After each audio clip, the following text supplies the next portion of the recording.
So, the best of 2019, my favorite fragrances from niche houses in 2019. No designers here. One technicality. Is it a designer? Is it a niche house? Well, I'm going to tell you what they are when you come back.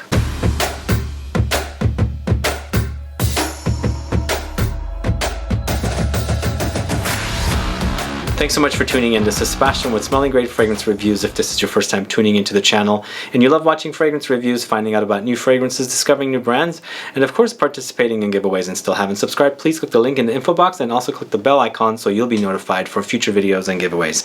There was a lot of great releases in 2019. Unfortunately, not so many in designers. So I decided to do this video strictly on niche. Originally I was going to do designers and it was actually making the list a lot longer. So we've got a little over 20 here of my favorite releases. This one had to go on the list, and there's a technicality of whether it's a niche house or a designer.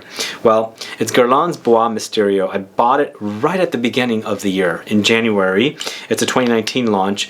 It's actually kind of a relaunch of a former fragrance from another collection, but I think it's been a little changed, but I love this one. I have a full review of it with Ashley. Go check it out.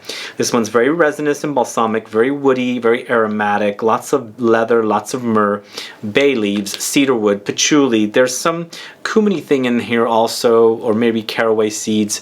It's very, very daring, but really, really wonderful and a pungent smell. If you like that pungent quality, really intense and hearty, try Bois Mystérieux from Guerlain. Love, love, love this one. Next, it's a fragrance from the house of LABO. It's BAIE 19. This one has a very unique smell to it. It's very, what do you call it? Like, it smells like just before it rains out in the kind of like the country or in the woods or something like that. You can smell the earth. So it's got a very petrichor kind of a quality to it. But what they have in here for the notes, there's patchouli, there's juniper berry, there's ambroxan, and some green notes thrown in as well. And it really does smell like just before it's going to rain. And if you like that kind of smell, definitely check it out. It is patchouli heavy. It is also a very green fragrance. So if you like that kind of thing, do definitely check this one out. It's BAIE 19 from the house of LABO. This next one is a fragrance I have reviewed on the channel. It's from the house of MEMO Paris, and it's Winter Palace. This is one of my favorite releases of 2019, and it's a great, great tea fragrance. In fact, it's one of my favorite tea fragrances now because I love the way it smells. It's inspired by, of course, Asia, or China actually, and it's got tea. Of course, you know the Asians. I live in San Francisco, and we have about 36% Asian here, and we have a huge, huge Chinatown, and I love Chinese food and of course all the other Asian foods. This one to me reminds me of those Chinese almond cookies that you can buy in those pink boxes with some tea thrown in. It's really, really delicious. I think this is definitely a winner from this house, and I love wearing it. So this is Winter Palace from the house of MEMO Paris. Next, going to the house of Parfums DUSITA. This is Le Pavillon d'Or, this one right here. This one is a very unique concoction for me from this house. It's a little on the subdued side, but this one is all about fig. You got oak. You got orris, orris butter, which is the root of the iris flower. Then you got honeysuckle, some baronia, and some woody notes of sandalwood. A very, very unique concoction to me. It's a fig, mostly a fig fragrance with lots of fig leaves, but it has this unique I guess I should say it's like a fusion of some white flowers with some buttery iris and woody notes of oak. So it's a different kind of a fig fragrance, but you can definitely pick up the fig in here. It's also kind of unique for me as far as Parfums DUSITA goes, and it's a very, very green offering. So this is Le Pavillon d'Or from the house of Parfums DUSITA. If you like fig, check it out. This next one happens to be my favorite release from this house. Absolutely favorite. It's just my kind of a fragrance. In fact, if I had this fragrance when I did my honey fragrances video, it would have ended up on that list, way at the top. This is B from the house of Zoologist Perfumes. So, so delicious. This one is actually a combination of beeswax and also vanilla. There's benzoin in here, it's a resin, it's balsamic. There's some almondy touches from heliotrope, which also adds a layer of powderiness. And you've got some mimosa. It's under there, and mimosa has this very, very young, childlike quality to the smell. It smells like, I don't know, I shouldn't say baby powder, but it reminds me of baby powder. Is doesn't smell like baby powder. So it's got that. It's got mimosa. It's got some broom and also some ginger. It's got some zingy touch in there, but it's mostly about the honey and the beeswax with that sweet vanillic benzoin note. Very, very delicious. This is my kind of a fragrance, and a great, great inspiration for the insect bee, which is one of our friends that helps us in this world. Next up is a House of Nishané, and this is Ani. And Ani is a lovely, lovely, lovely scent. It's vanilla, it's ginger, it's sandalwood, it's benzoin, black currant, bergamot, cardamom, for one beautiful and very intense concoction. It's sort of gourmand, it's sort of woody, it's spicy, it's just a warm experience with lots of vanilla and lots of woody notes of sandalwood. It's a great, great offering, one of the best from the house. It actually kind of reminds me of a combination of two of their fragrances, Hachivat and 100 Silent Ways, in one fragrance. Although this smells or has other notes that are not in those two combinations, but hints at it. Anyway, a great offering, Ani from the House of Nishané. Now this next one I featured in the clubbing video I did recently. This is For Your Love from MYSENSIR. And this is a fragrance I wore New Year's Eve, and everybody was going crazy over it, over the smell. It's like they were asking me what I'm wearing, what's that fragrance, yada yada. And if you recall, I said I was going to a non-happy event, and it was sort of a sad event, but a lot of people were actually asking me what I was wearing. In fact, this is such a great release from this house. It's a very, I guess not very familiar here in this in the States. I don't know if they sell these fragrances here. I picked it up in Spain. For Your Love is from the House of MYSENSIR, and MYSENSIR is a house that was created by Alberto Morillas, run by his daughter. And as you can see, I'm using a lot of this because it just smells sexy as heck. Notes of cachalox, exaltone, raspberry, benzoin, patchouli. Cachalox is ambergris, exaltone is musk, and it's very, very sexy. Musk and ambergris together, a winner. The raspberry note also adds this fruity layer. It's amazing. Check it out. One more thing I need to remind you with this one, it's that it kind of hints at Baccarat Rouge a little bit, but it's different. Anyway, For Your Love from MYSENSIR. Great release. All right, next up we're going to the House of Frederic Malle, and this is Rose and Cuir, this one right here. So Rose and Cuir is a fragrance that was slowly kind of getting me excited, and finally I got to a place where I really loved it and I picked it up. But it wasn't a love at first sniff. But now I find it to be one of the best releases of 2019. And one of my favorite houses, Frederic Malle. This one features geranium, leather, blackcurrant, vetiver, rose, cedar. So even though it's geranium mostly, it does have that rosy kind of quality. And the leather is also, I don't know, it's an aromatic experience. It's a light leather. It's not a heavy leather. Even though the fragrance wearing experience is heavy, it's great longevity, but the leather itself is not like very, very hefty. It's a bearable leather if you are not into leather. I love leather fragrances, and this is not what I like this fragrance for, the leather. I like the combination of the aromatic geranium that smells like rose with the leather. Anyway, Rose and Cuir from the House of Frederic Malle. Now this next one is from the House of Maison Francis Kurkdjian. It's AMYRIS Homme Extrait, this one right here. Now this one is AMYRIS, it's saffron, it's tonka beans, it's got iris, vanilla, and cinnamon, so it's a unique combination, very dense, more beefier than the original offering, the more I think it's an eau de toilette. I think it's an eau de toilette, the original. I could be wrong, because this is Extrait. It's like yeah, this is the Extrait concentration, and the original one I think is eau de toilette, and this is a lot more intense than the original, whereas the freshness is removed and spices are added to kind of intensify the experience. I find that this is a lot more warmer and spicier.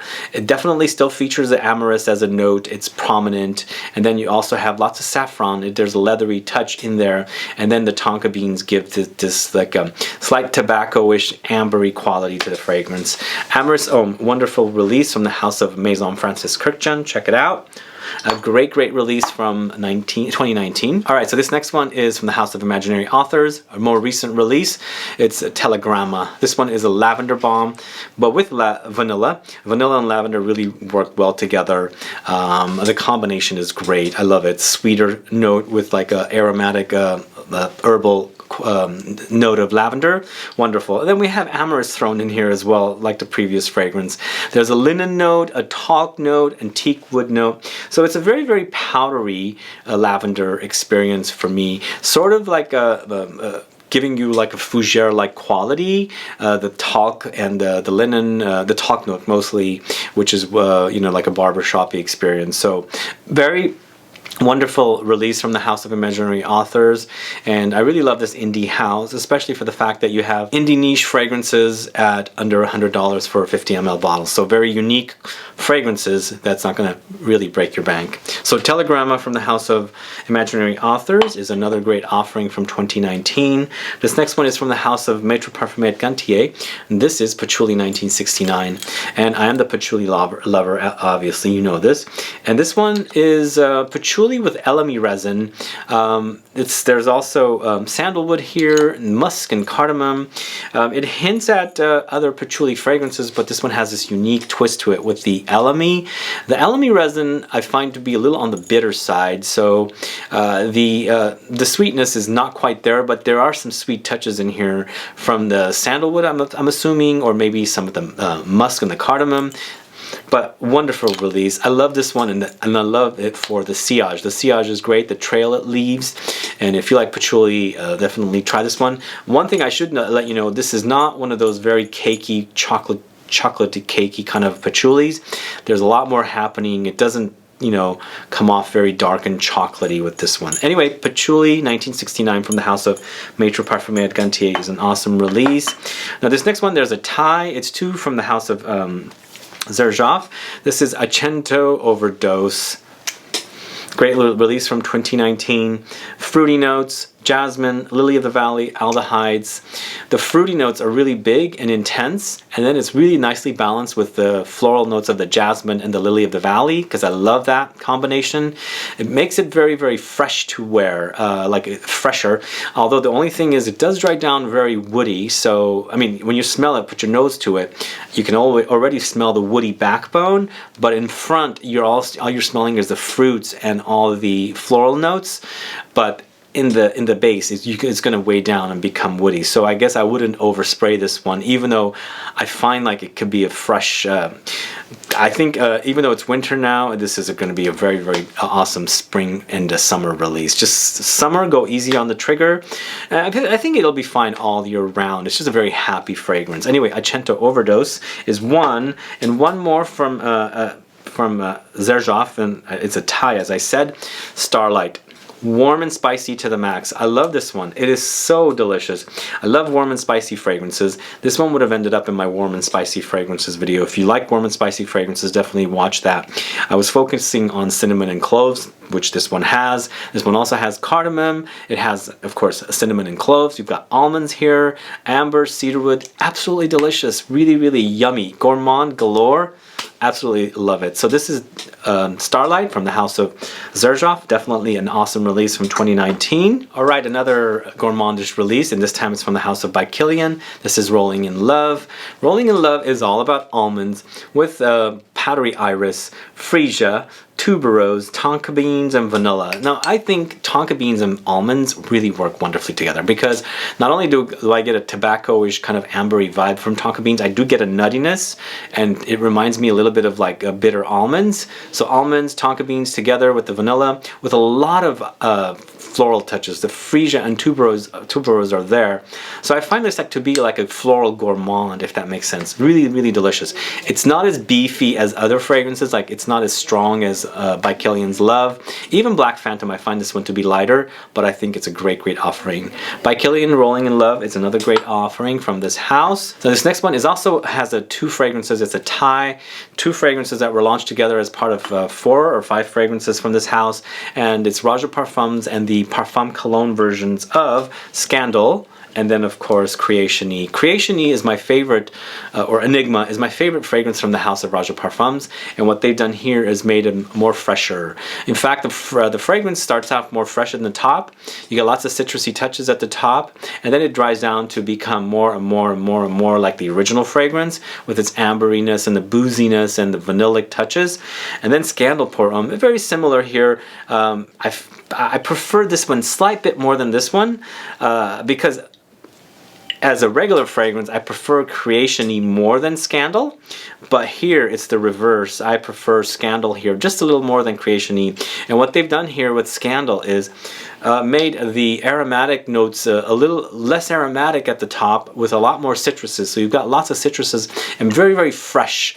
In fact, if you like a fougere-like fragrance with fougere-like notes, but a lot of freshness, this is definitely one for you to try. In fact, it's really, really nice, wears wonderfully, and it smells great. And lots of compliments with this one too because of that freshness at the top. Anyway, Scandal Pour Homme Parfum Cologne, Creationy Pour Homme Parfum Cologne, awesome releases from 2019. Now this next one is from the house of Diptyque. It's Eau de Minte, this one right here, Eau de Mint. So this one is a great offering, but I find that it's more masculine than generally offered from this house. In fact, it hints at Drakkar Noir, the classic fragrance I grew up with in the 80s that I wore so much of. That's why I love it, because it brings back memories of those days. It is different because it's focusing on mint, lots of mint here. Apparently the mint comes from Oregon according to Diptyque's website. And it also is, there's geranium, patchouli, nutmeg, and rose. Man, I just put a whiff, I put the bottle to my nose, immediately transports me back to the 80s, like literally me wearing Drakkar Noir. I mean, it does remind me of Drakkar Noir, but it doesn't go there absolutely. It's not exactly identical. This is considered a fougere, created with mint and geranium and patchouli combo. What a wonderful release. Awesome stuff. Definitely check it out if you like that kind of fragrance, the fougeres and barbershop fragrances. It is unisex offered, I believe. Definitely is unisex, but I find it to be very masculine for me. More on the masculine side. Anyway, that's Diptyque Eau de Minte. Now this next one is from the house of Gallagher Fragrances. This is Wicked Good. Man, this is so good. This is absolutely delicious. One of the best chocolate fragrances I put my nose on. Really, really lovely. Now this one focuses on milk chocolate, tonka beans, and vanilla, and pretty much a wonderful gourmand and cozy, comforting. Definitely, if you love chocolate, you've got to get your nose on Wicked Good because it smells phenomenal. You just got to love gourmands. And you know what? Even though it's milk chocolate, I was going to say it reminds me of Nutella. No, it doesn't. There's no hazelnuts here for it to remind me of Nutella, but it just smells like really, really delicious and thick chocolate milk. Wonderful stuff. Wicked Good from the house of Gallagher Fragrances. And next one is from the house of Amouage, and it's Portrayal Man. This one right here. This is Violet Leaves, guys. Absolutely an amazing release from this house. Really, really sparked my interest in Violet Leaves, and I do have a video on Violet Leaves fragrances. I find Violet Leaves to be more masculine offering than feminine. And if you care to watch my video, check it out if you want to find out what fragrances I find that are awesome as far as Violet Leaves goes. But this one is all about Violet Leaves, juniper berries, and vetiver mostly. But there's some cuminy touches in there, some spiciness, and a little bit of aromatic stuff going in there. But one awesome offering from the house of Amouage. Check it out. I have a review of this one, a preview video with this one and Portrayal Woman, which I also find to be a great scent, but I felt like I should leave that one aside since I'm featuring this one. But the Portrayal Woman is a very floral combination of white flowers. I think it's gardenia with tobacco, so it makes it very, very masculine. Anyway, Portrayal Man from the house of Amouage, definitely a great offering from this house. Almost getting through the list. The next one is from the house of Montal, and this is Ristretto Intense Cafe. Intense Cafe is my favorite fragrance from Montal, and I was excited when this came out, and they did not disappoint. In fact, I felt like Intense Cafe is very milky with not a lot of coffee. So what they've done is made the coffee more intense, and I love that about it. And the intensity of the coffee, because I love gourmands and I love coffee fragrances, and this one definitely doesn't disappoint. You still have the rose in here, you still have the milky qualities. They've added some more ambery touches here. They've added caramel, and they've amped up the vanilla, and there's some woody notes in the dry down, and it's perfection. Great fragrance to wear nowadays. It's cold outside. I love it. So this is Ristretto Intense Cafe from the house of Montal. Now this next one is from the house of Marc-Antoine Barrois, and I speak a lot about this one. This is Ganymede, this one right here, or Ganymede. Go watch my video of this fragrance with a quick video I shot of Marc-Antoine Barrois in Paris at his boutique, Atelier. Now this one has notes of mineral notes, immortelle, violet leaves, mandarin orange, osmanthus. So here we go with the violet leaves again, and here we go with immortelle. Immortelle is a note that keeps coming up, and this one is very dry, minerally, with the violet leaves in there. And then there's some fruity touches of oranges and osmanthus that combines with these notes and creates a very crisp green apple-like quality to it. So sexy. The only thing I didn't mention is there seems to be like a muskiness in here that kind of comes alive and it just creates a very sexy fragrance. One of my favorites this year in 2019. Ganymede from the house of Marc-Antoine Barrois. Alright, this next one is a review you should have seen this last week, and it was launched late last year, and I'm glad to have discovered it then. I did the review on the 1st of January. It's Mile High from the house of Parlez-moi de Parfum. Here we go with Immortelle again, but this one's a combination of Immortelle and pineapple. The two together are amazing, absolutely amazing. And the pineapple to me seems to be very mature, very sweet and ripe, almost to the point of booziness. So in the combination with the dry Immortelle and the sweet and juicy pineapple, add some patchouli and tonka beans. You've got one awesome compliment getter in a crowd pleaser. Anyway, check out Parlez-moi de Parfum Mile High. And of course, go check out my review. We are doing a giveaway of samples of this fragrance. Awesome stuff. And last but not least, we're going to end this list with a fragrance from the house of Goldfield and Banks, Velvet Splendor. What I like about this one is it's focusing on mimosa, and if you one of the notes that I discovered a lot this last year is mimosa, and of course immortelle as well. Those two notes I wasn't too much of a fan of, especially mimosa, but now I'm a big fan of these notes and I can appreciate it in perfumes. And this one is all about mimosa, but this one to me reminds me of classic fragrances, and also it hints at Ylang 49 from Le Labo. There's lots of, I feel like there's oak moss in here and patchouli, but definitely. Oak moss is not credited, but patchouli is. And it has very classic touches, but lots of mimosa. So it's mimosa, tonka beans, jasmine, neroli, and sandalwood and patchouli in a great release. I love wearing this one. It hints back at classic chypre fragrances from the days gone by, but it doesn't act old. It acts very modern, just a very unique concoction. Anyway, Velvet Splendor is awesome, and it was launched in 2019. And there you have it. That's my list, my favorite fragrances from 2019, guys. What are your thoughts about these fragrances? Have you tried these fragrances? Are you a fan of them? Have you been wanting to try them? Let me know. Also, if there is something that you discovered last year, put it down please, and so that I can find out. Anyway guys, if you have any questions or comments, please do list below. Otherwise, please like this video, please share it, follow me on Facebook, Twitter, and Instagram, and I'll be back with more videos very soon. Have a good one. Goodbye.